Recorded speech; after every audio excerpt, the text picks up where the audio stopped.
guys, welcome back to my channel. Ako'y natatawa sa nangyari sa aking amo kanina. Buti na lang, hindi ako ang naglalaba sa washing. Kung hindi siya talaga naglalaba sa washing. Kasi napaka yun eh. So ngayon, may nangyari. May nangyari sa washing. Nag-overload.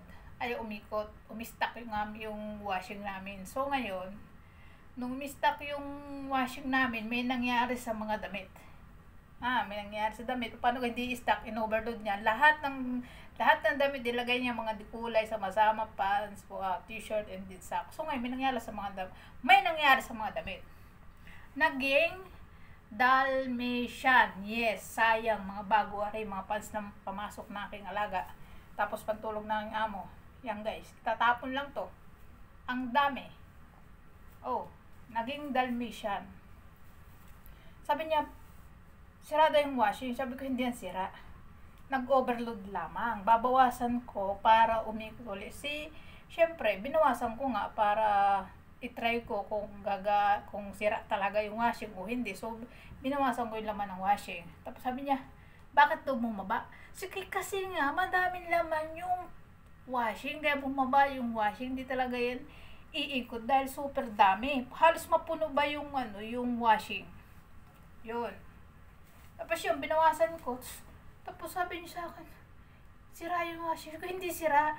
Doon ko daw halawan sa loob ng washing.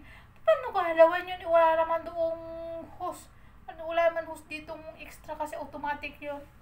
Aray, naging Dalmatian, tatapon lang ito. Ang daming guys, andun pa sa labas.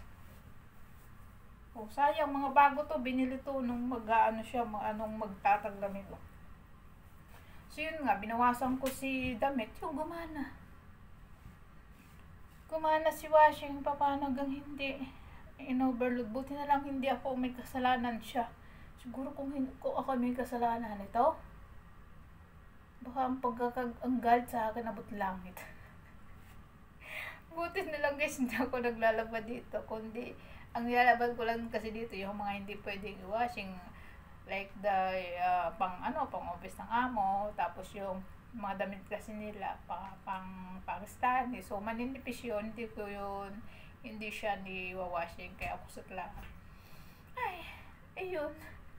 Aral to sa aking amo, mauubos ang kanilang damit kapag ganun talaga ginawa niya o in-overload talaga niya yung paglalagay. Gusto kasi niya pang madalian. Ano ba yan ko? Siya naman yun, diba?